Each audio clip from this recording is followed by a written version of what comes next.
Hi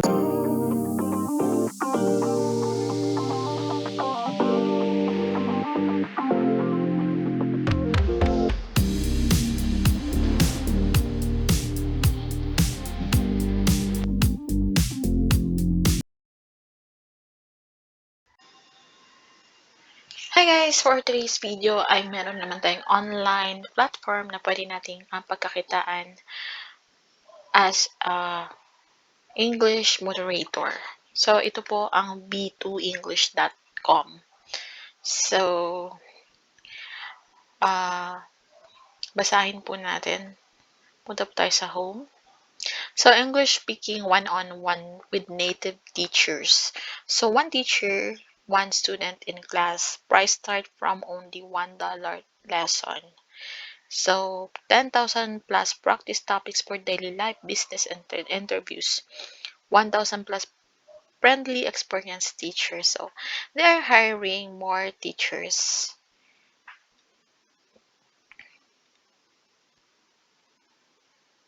So, let's go to about B2.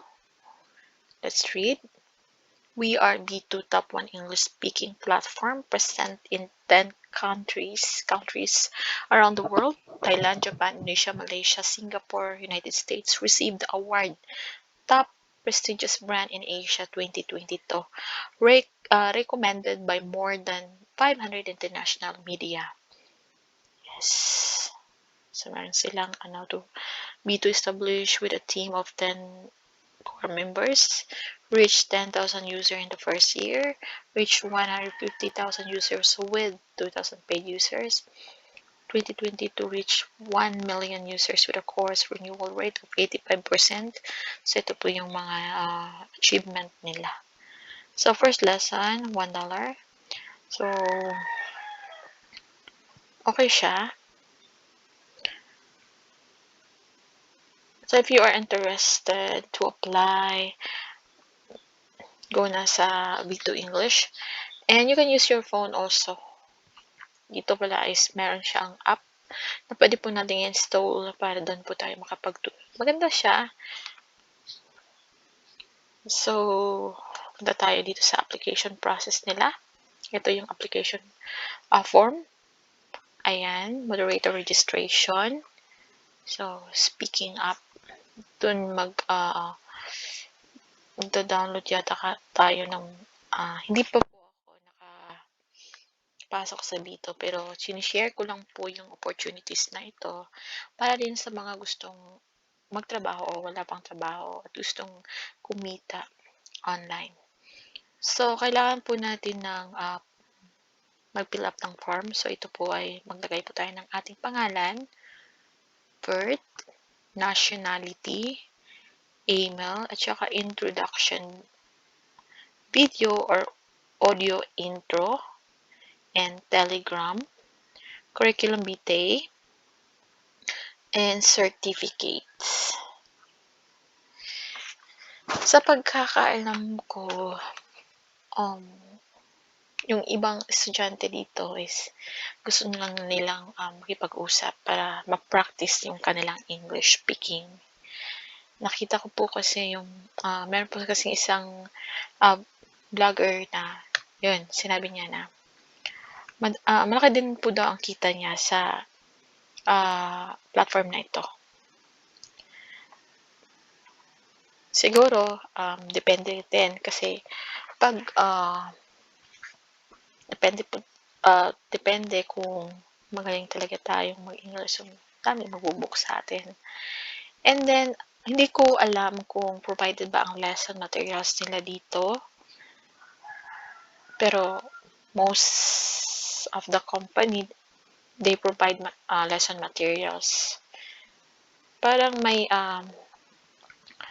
meron po ditong B2 team na sila po yung nagpro-provide sa atin ng mga lesson. Correct me if I'm wrong lang, pero hindi naman hindi din ako sure kasi hindi naman ako connected pa dito sa B2 English. Pero I'm sharing lang para magkaroon ng idea yung iba na mag-apply ng trabaho if they have skills in speaking English. So ito lang po yung sharing opportunity. And then, um, why not, 'di ba? Try lang natin.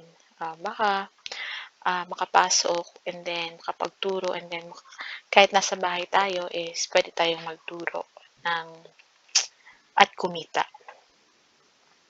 So yun nga, practice lang po tayo ng English.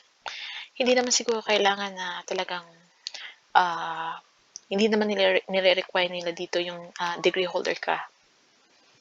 As long as marunong kang mag-English. And then, siguro, the required requirements, pero hindi naman po siguro optional lang po yun.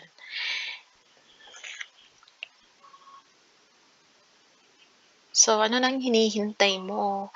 Mag-apply ka na as B2 moderator. And don't forget to like and subscribe na rin sa aking channel.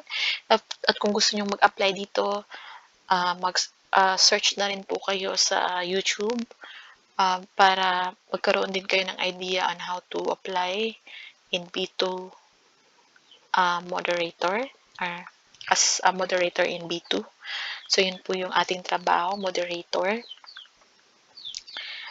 And then, yun lang. So, I hope na nakatulong itong video. And then, again, don't forget to like and subscribe sa aking channel. Thank you! Para makareach na po tayo ng 1,000 subscriber.